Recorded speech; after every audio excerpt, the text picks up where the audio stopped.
Lep dober dan vse skupaj, lepo pozdravljeni. Dober teden je tega, kar smo sedeli v Državnem zboru.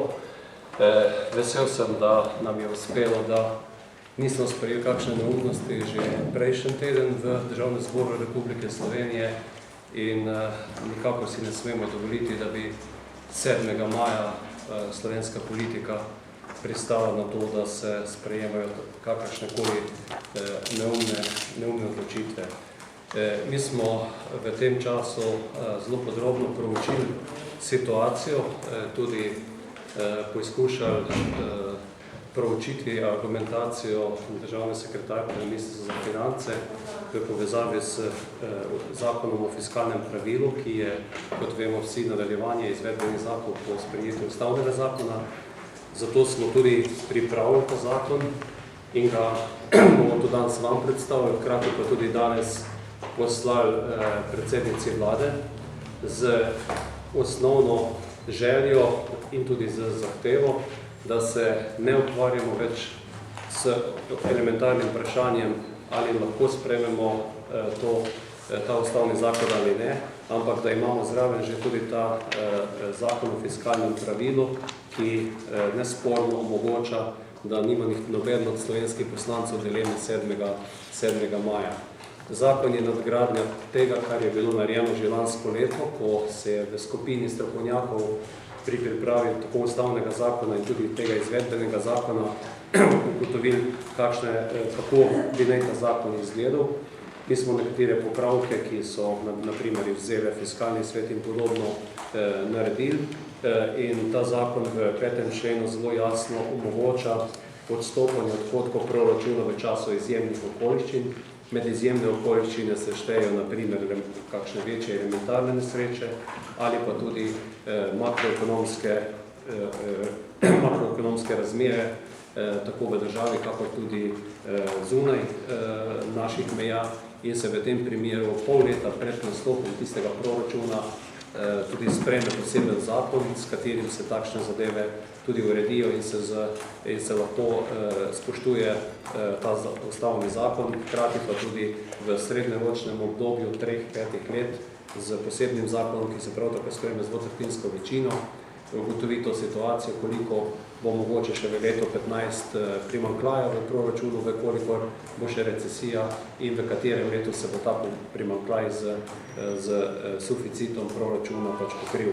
Gre za klasičen zakon, ki da jasno zavezo državne politike, da na tem področju ravna odgovorno in da, kot je že sam namen tega zakona, v obdobju 3-5 let pač ne ustvarja primanjkljaja. Mi želimo tudi zelo jasno s tem sporočilom predsednici povedati, kaj pričakujemo od nje, da nam ona in njena ekipa pove 7. maja. To pomeni, da pripravi kompletno ukrepe, s katerimi bomo v prihodnjih letih naredili ključne korake, ki jih je potrebno narediti, tako na področju ustanovitve slabe banke, kakor tudi na področju upravljanja z državnim premoženjem in prepotrebnim uravnoteženjem državnega proračuna. Analiza je bila narejena tudi in je tudi opremljena zraven v tem predlogu tega zakona tudi z grafi, ki so splošno znani, so pač ti podatki, kjer še enkrat več zelo jasno pokažejo, kako nismo znali leta 2008 odreagirati in nam je odhodkovna stran proračuna enostavno se povečevala, prihodkovna se ustavila oziroma se zmanjševala in temu posledično smo v teh zadnjih letih naredili velik primanjkljaj v proračunu in s tem tudi zelo veliko zadolžitev. Mislim, da je ta graf, ki govori o obsegu javnega dolga, zelo zgovoren. To je graf, ki jasno pove, kako je bilo v letu 2008 8 milijard evrov javnega dolga in kako smo prišli do leta 2013 že na 19 milijard javnega dolga. V grafih so tudi posledice tega povečanja javnega dolga, se pravi, da smo z obrestmi prišli iz 300 na 700 milijonov evrov, Velik problem pa je to, da se bomo morali mi se na novo zadolžiti in vekolikor se na novo zadolžimo po takšnih obrestnih merah, kot jih imamo danes na trgu, nam to financiranje tega javnega dolga uide iz teh 700 milijonov na milijardo 200 do milijarda 400 na leto, kar je nevzdržno in to pomeni praktično izguba suverenosti naše države. Jaz sem trdno prepričan, da vsakdo izmed nas in da vsakem gospodinstvu, ko se vodijo finance, zna to urediti.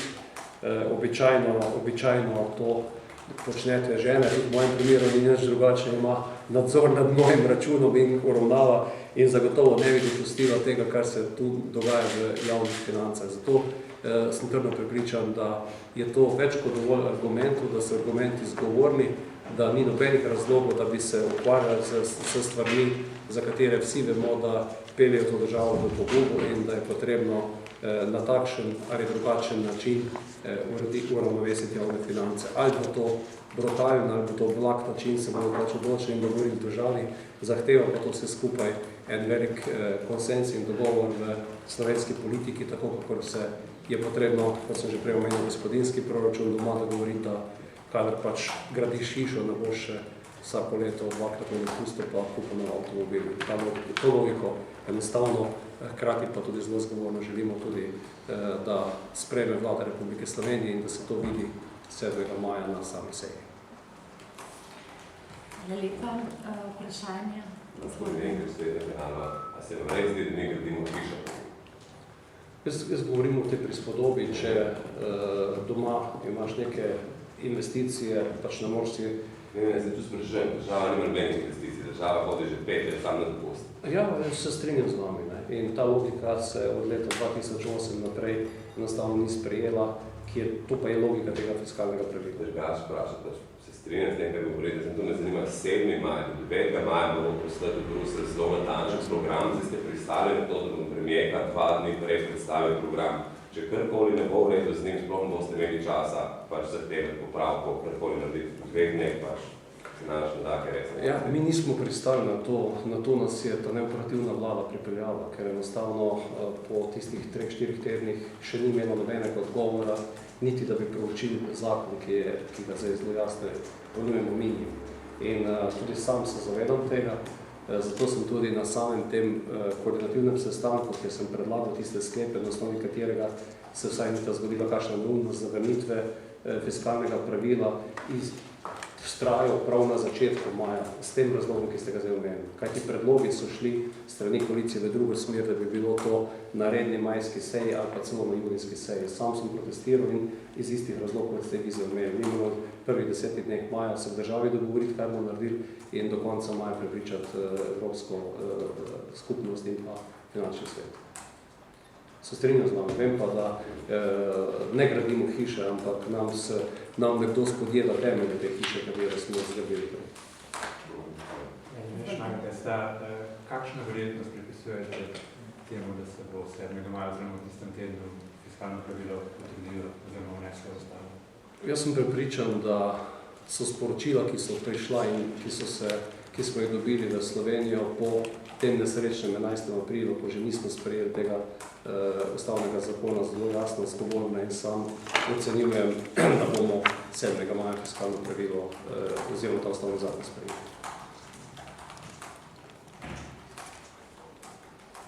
Zdaj, če bomo zliku za 2 tedne.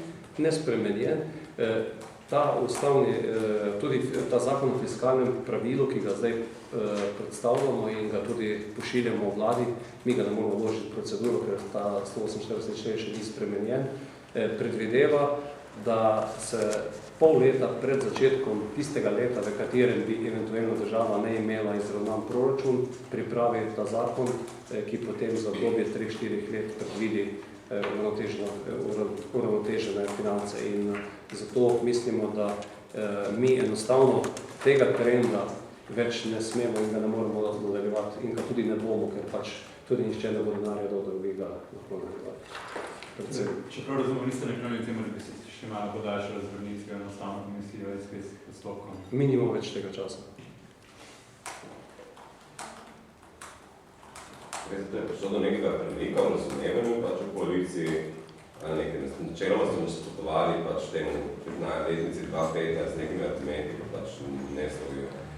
Ja, jaz moram reči, na samem tem sestanku smo imeli polemiko z državno sekretarko z Ministrstva za finance, ki je bila prisotnost, gospod Rančerevo, in ravno to smo ji želeli že tam dopovedati. To je tudi zdaj strokovna javnost dopovedala, da ni sprejem ustavnega zakona ne pomeni, da moramo leta 2015 za 2 milijarde zmanjšati proračun.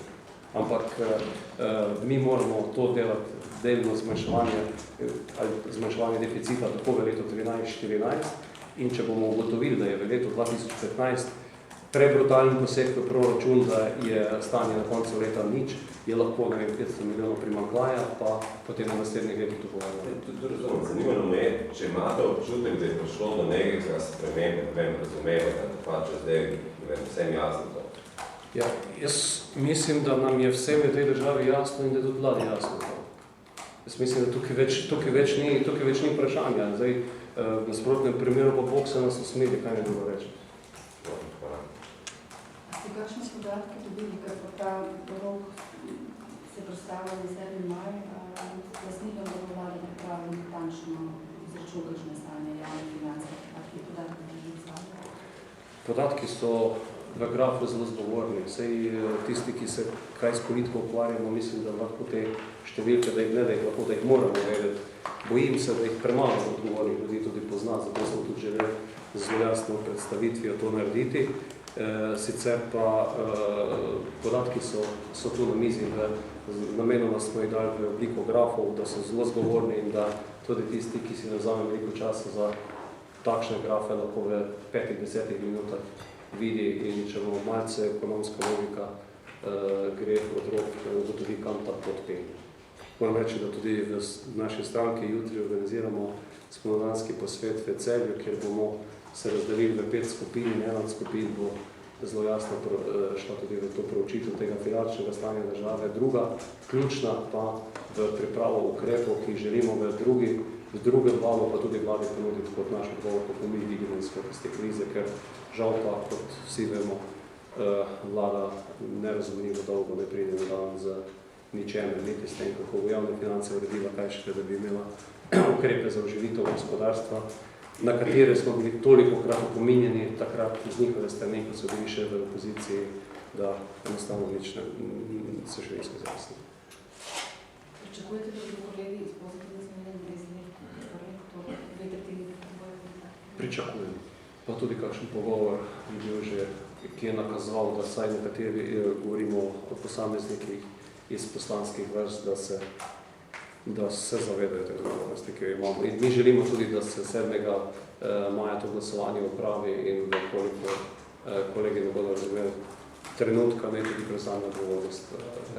Ali po vašem pomenu, ker ta rok 9. maja je dosti resna stvar. Kaj bi po vašem mnenju pomenil, če 7. maja, ker so naprej odpadamo, če reče ne? Če bi bila zavrnitev fiskalnega pravila. Jaz mislim, da zagotovo to pomeni, da se Slovenija v prihodnjih mesecih nima več nadeja razumevanja Evropske skupnosti in pa finančnih trgov, da bi lahko reprogramirala svoje dolgove in pa imelo tako država, gospodarstvo kot posamezniki normalne pogoje za delo. Tako da jaz mislim, da je to usodna napaka in na nek način napaka, ki bo hočemo izguba gospodarske suverenosti naše države. Vendar, kot se že dejal, verjamem, da je modrost, čeprav je včasih primanjkuje, da do 7. maja to sprejeto.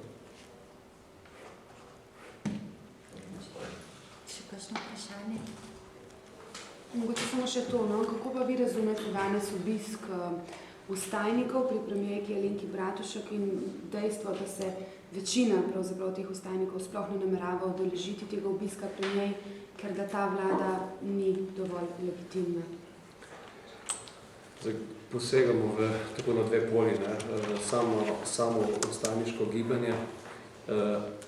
Kot sem že dejal, jaz mislim, da je v tej državi res veliko stvari narobe, zato razumem, da je do teh gibanj prišlo in tudi do nasprotovanja tako vladi, v kateri sem sam bil član, kako tudi Mislim, da bo tudi ta vlada dobila podobno oceno strani stajnikov.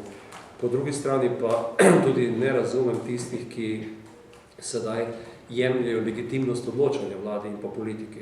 Jaz mislim, da slovenska politika mora danes kredibilno odločati, potrebuje tudi velik konsens, zato bomo mi poskušali z pozitivnim pristopom ponujanja rešitev sodelovati s koalicijo, biti kritični v tistem delu, kjer počnejo neumnosti in upam, da jih bo čim manj v prihodnje. Mislim pa, da bo potrebno v družbi ta dialog tako z ostalimi socialnimi partnerji aktivno voditi. Podpiramo prizadevanja, ki jih gospod Virant pelje z javnim sektorjem, s katerim je treba pač dogovoriti, kako deliti ta bremena. Tu notri so tudi grafike, zelo jasno kaže, kako nam pada število zaposlenih v gospodarstvu, kako nam je v teh letih raste število v javnem sektorju, kako nam raste število upokojencev, kako nam se povečuje to, kar se iz proračuna daje v upokojensko blagajno. Tu mislim, da treba družbeni konsens doseči, strani stajnikov pa tudi z moje strani njim poziv, naj tudi sami pridejo za rešitvami, ne zgolj s tem, da jemljajo legitimnost vladi. In v tem delu pričakujem predloge in vekoliko bodo ti predlogi dovolj konsistentni, verjamem, da bo tudi izvoljena politika, ki je doslej aktualno izvoljena, upoštevala. Tisti, ki bodo pa z dobrimi predlogi prišli, pa upam, da se tudi organizirajo v politično stranko in potem dobijo to zaupanje tam, kjer se v parlamentarni demokraciji dobi to na volitve. Bi pa mimo grede, ker je bilo čutiti to, da bo vlada naklonjena tem pogovorom tako s civilno družbo, z vstajniki, pa delim pa eno razočaranje, da tisti, ki smo si planirali sredo za to, da bi spregovorili na forumu obrti in podjetništva, pač tega nismo mogli narediti, zato ker je pač vlada na cel črti odpovedala udeležbo na tem forumu in bi priporočal vladi, da poleg tega, da je bila v gospodarski zbornici, kar pozdravljam, da se pogovarjajo stajniki, upošteva tudi tako močan segment, kot je segment obrti in podjetništva, ki je hočemo nočemo na nek način tudi eden od stebrov tega gospodarskega sistema. Smo izčrpali vprašanje, hvala za udeležbo.